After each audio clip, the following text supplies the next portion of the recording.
As Kevin said, this is out of Policy and Evidence in a Partisan Age, so if you have questions or want to see the evidence behind anything, it's available there.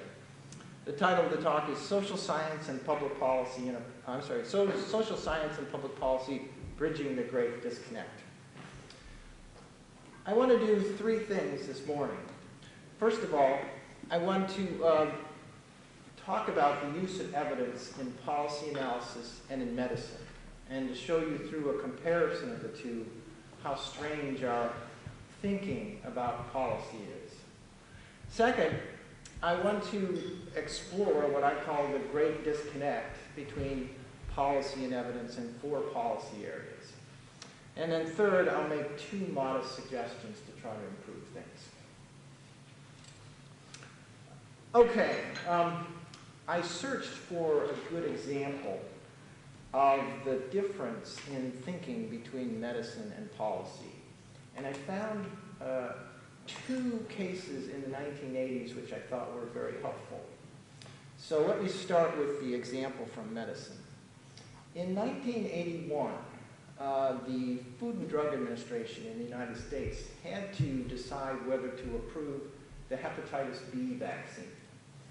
And it was a little controversial because the vaccine was made from, it's a live virus that is weakened through some sort of chemical process, and that was controversial. So to experiment, to tell whether it was effective, they recruited Wolf's Musness, and he recruited members of the New York gay community in order to implement the test. They recruited 1,083 participants. They did a random assignment to treatment and control, and they used a double-blind procedure. They found, in fact, that the vaccine was 92% effective against hepatitis B, and they approved it. So that gives you an example of the kind of evidence necessary to make a medical decision. Now, at the same time, the U.S. government was thinking about a tax cut. And the Reagan administration managed to implement the largest tax cut in history at the time. It was based on a new theory about how the world works called supply-side economics. It had very little empirical evidence behind it. In fact, the only evidence was a weak parallel to a tax cut in the Kennedy administration. And the genius behind it admitted that none of us really understands what's going on with all these numbers. So, on the one hand, we have in medicine a double-blind, controlled, experimental trial necessary to get something done, necessary as being seen as credible evidence. On the other hand, a single case study is used to decide on the largest tax cut in U.S. history. That shows you the difference in thinking between public policy and medicine. Now, think about what would have happened if the context had been switched. What if, for example, you wanted to approve a drug or a vaccine, and you came to the approval board with a single case study, which wasn't very equivalent to what you were doing, and you asked for approval based on that basis? You'd be laughed out of the room. And yet we tolerate this kind of evidence for public policy all the time. So I hope you can begin to see the strangeness of the evidence used in public policy all the time. Okay, now that's just a case study, and I'll try and reinforce how unreliable case studies can be. What does the literature suggest in general about policy evidence? Well, there's a long literature about the use of policy evidence in policy-making decisions, and it isn't very good. I found literature reviews by Nelson, Weiss, Mooney, and Whiteman, all of which suggested that we really don't use much in the way of high-quality evidence. Here's a quote, actually a series of quotes, that illustrates this. This is by Kirk from 1992. He said that we are witnessing a retreat from analysis in public life, a triumph of postmodern sensibility in the domain of policy, and a focus on the telling of anecdotes rather than policy substance. So in the policy sphere, the kind of evidence I showed you in the case study is quite typical. On the other hand, in medicine, there's quite a literature on the use of evidence in medicine, and many reviews of the use of statistical tools in medical journals, including Weiss and Samet, Emerson and Kolditz, Resnick, Rosenfeld and Rocket, Juzic, and Cardiel and Goldsmith. And here's an example of the kind of results that comes from. An example of the kind of results from those. I looked at a meta-analysis of those authors and found that over half of the articles in these journals use some form of inferential statistics. Rosenfeld and Rocket conclude that this study suggests that the prevalence of analytic studies and inferential statistics in otolaryngology journals is increasing. A consequence of these trends is that a greater level of statistical expertise will be expected of future writers and readers of the otolaryngology literature. So, the case that I started with is not atypical. There is a real difference in the evidence demanded in these two fields. Okay. Now, what that leads to is what I call a great disconnect between policy and evidence. And let me show you some examples of that disconnect and the strange outcomes that result from it. I will apologize first, these are American examples. I don't know the Irish case, and I'm hoping that in the discussion after my talk, you can tell me if this applies to Irish public policy. All right, the first one, and perhaps the most dramatic, is voting your wallet. Americans vote their wallets. I did a little research, and using a historical database called the American National Election Studies from 1960 to 2000, I found that the single most important factor in the way people vote, the single thing that voters mentioned when asked about why they voted, was some measure of the economy or economic conditions or business conditions.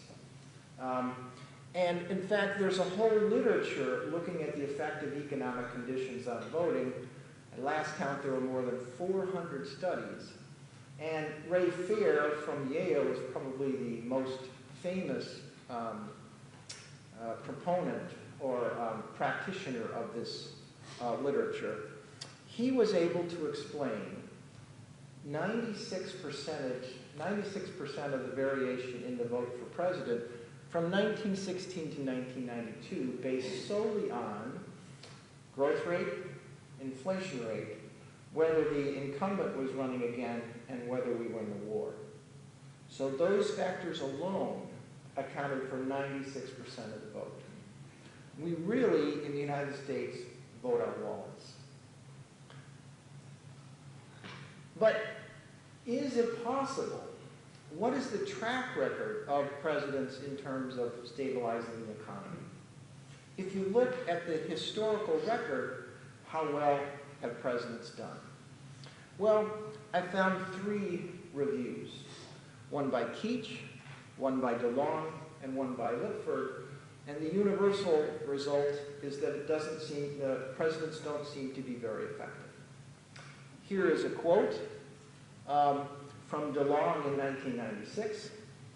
Looking back at the budget since World War II, it is difficult to argue that on balance, discretionary fiscal policy has played any stabilizing role.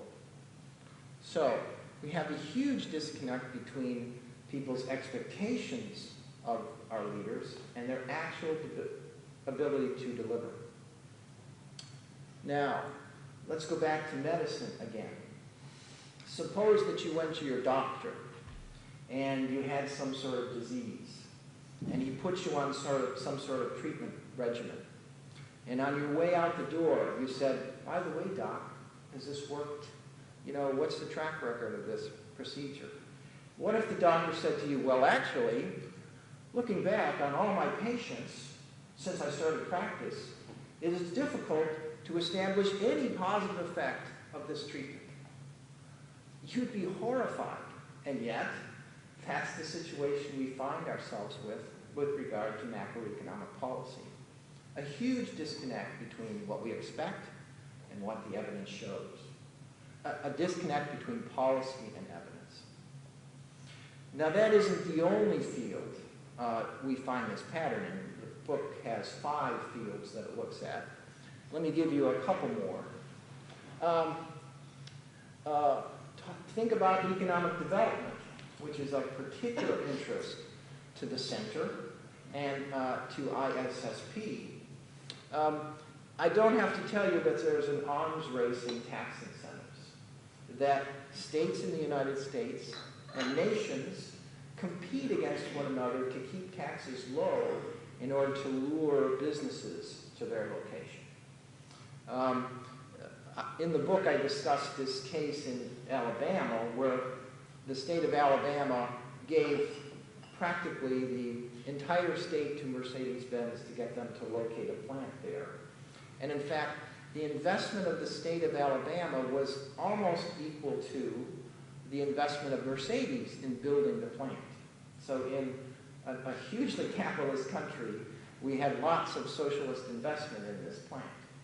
But we don't call it that. And it is true. I looked at the literature. There is an effect of taxes on economic activity. And I found a literature review, a meta-analysis, which suggests that the tax elasticity is minus 0.35, which suggests that a 10% tax cut in taxes leads to a 3.5% increase in economic growth. But I also found a literature review that suggested that the elasticity of public services is about the same as the elasticity of taxes with regard to economic development. That is, cutting public services has about the same and opposite effect of cutting taxes.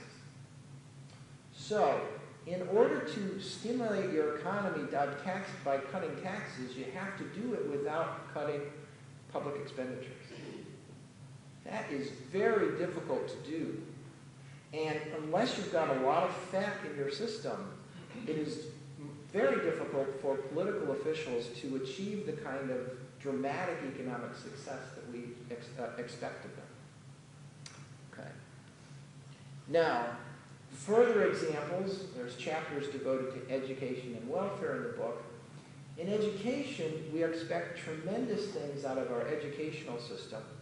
We expect it to level the playing field for our children. But the literature suggests that the effects of socioeconomic status far outweigh the effects of schools on cognitive development.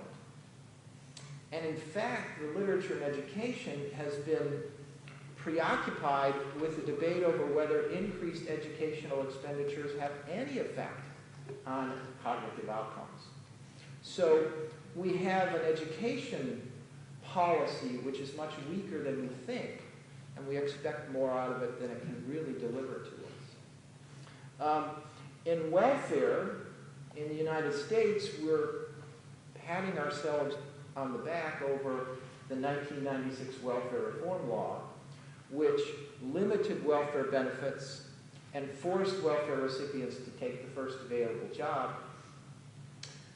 Most politicians say that it's a tremendous success, and it is true that it's dramatically reduced the welfare rolls.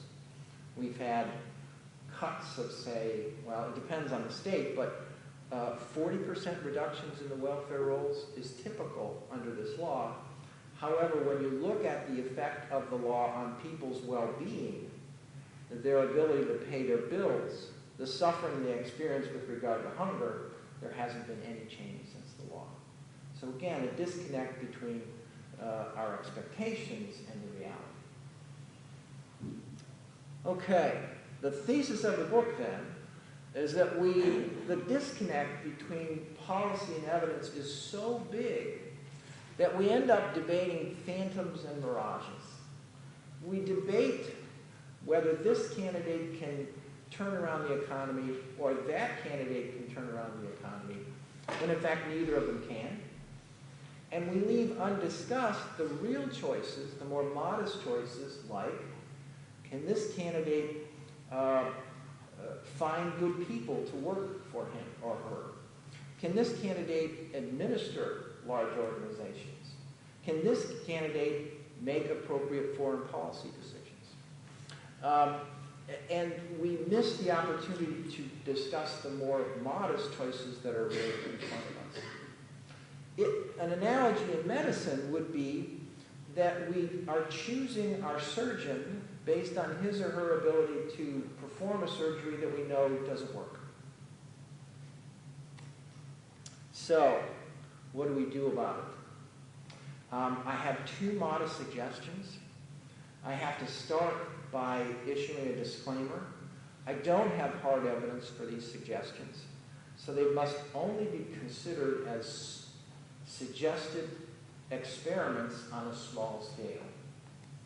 And just as an aside, on a global scale, an ideal place for such a small-scale experiment might be a country in the North Atlantic, on an island of 4.5 million people. That would be an ideal laboratory for such ideas. Okay. My first suggestion, infiltrate the other side. By infiltrate, I mean train up leaders that share your point of view. Train up leaders who have the capacity to appreciate what you have to offer them. First of all, you have to ask yourself why they should pay attention to us. Why should political leaders pay attention to us? Is it because we're better looking? Is it because they like our tweedy jackets? No, I think it's because we have the evidence. We have the goods. We know what we're talking about. So you want them to appreciate that. You want them to have the statistics to appreciate the quality of what you're giving them. The problem is that most policymakers don't major in our disciplines, and even if they do, they often get statistics as a technical aside to the mainstream of what they're taught. So that statistics is taught as a separate, forgettable technical course. All right, the solution I suggest is to teach statistics earlier on in the careers of your leaders. Teach it in high school. Teach it in introductory courses in the discipline. Teach it in core courses in universities. Since most of the leaders do not go on to complete a major in your discipline or graduate work in your discipline, if you want to affect them, if you want them to appreciate what you give them, you have to provide them with an empirical base, a statistical base, to appreciate what you're going to give them.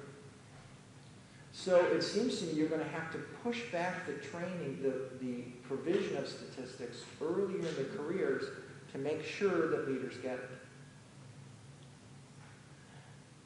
Also, I suggest integrating statistics with policy debates in a way that makes it clear what statistics is for.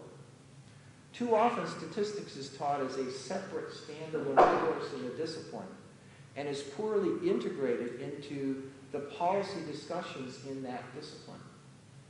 As a result, the student never really gets the connection between policy debates and statistical evidence. And if you were to connect them more effectively, they would get that connection and understand what you're offering them after they graduate and become leaders. The challenge is that will require us to teach statistics in a new way. We'll have to teach statistics, at least statistical concepts, with fewer of the mathematical, technical tools that separate so many students from statistical ideas. We'll have to figure out a way to give them the basics without the technical tools. And we'll also have to work harder to connect statistics to policy debates, rather than leaving statistics as a standalone topic isolated from the rest of the curriculum. We also need to bridge the gap between statisticians and the rest of us. Statisticians are often thought of as those odd guys. We hire one for the staff because we know we have to have them, but we don't really talk to them. What we need is more connection between those statisticians and the rest of us, so that that connection filters down to the students who will become future leaders.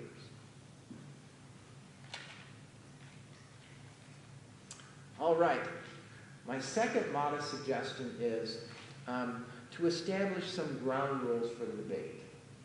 Give future leaders some criteria by which to judge policy evidence. Now, to start with, the reason I make this suggestion is that it's inadequate to say to leaders, you should pay attention to my suggestion because I said so, because I have a PhD, because I work for a university. I don't think that's a very effective way to persuade them. I think a more effective way is to show them the ground rules for evidence and to show them that what you have to offer them is high-quality evidence. So what I suggest is that you establish some hierarchy for evidence and publish that, promulgate that to your leaders. What do I mean? Well, in the book, I suggest the following hierarchy. I put large-scale experiments on the top. I put meta-analyses and literature reviews below that. I put small-scale experiments below that. I put multivariate statistical techniques below that. Then raw figures and percentages, aggregate figures. And finally, case studies and anecdotes. And I use this hierarchy in the book as a standard by which to judge the evidence that I find in the policy areas that I discuss. Now, you may not like this particular hierarchy, in which case I challenge you to design your own hierarchy.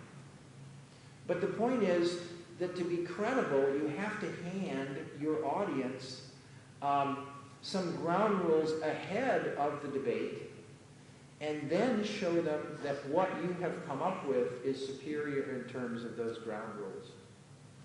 Otherwise, you're asking them to believe you, to follow your advice just because you said so. Now, there is a precedent here, a model to follow. In medicine, numerous medical journals have established a hierarchy of evidence for themselves, and they publish that hierarchy, and they ask their audience to, they ask their authors to identify where on that hierarchy their evidence falls. So it's kind of a truth in research provision. The authors self-identify what kind of evidence they have, and the editors and the referees reinforce or monitor that identification. Here is the level of evidence for the Journal of Bone and Joint Surgery. At the top, they put randomized controlled trials. Further down, they put prospective cohort studies. Down further are case control studies and retrospective control cohort studies. Then case studies which have no control group. And finally, at the bottom, and this is revealing for public policy, where we don't think of it this way, At the bottom of the hierarchy, they put expert opinion. And every article published in the journal has to identify which level of evidence is available for their policy recommendations. What I'm suggesting is that you decide on a similar level of evidence criteria for your publications and put that in your publications. And that will highlight for policymakers the quality of the good stuff that you have to offer them. Okay, so to review what we've talked about, first, we talked about the difference in using evidence between policy debates and medicine to highlight how strange our use of evidence in public policy is. Second, we've looked at the disconnect between policy and evidence in macroeconomic policy, economic development, education, and welfare. And third, I've made two modest suggestions. Infiltrate the other side and establish some ground rules for the debate. Thank you for your attention. I think we go to Nihal next.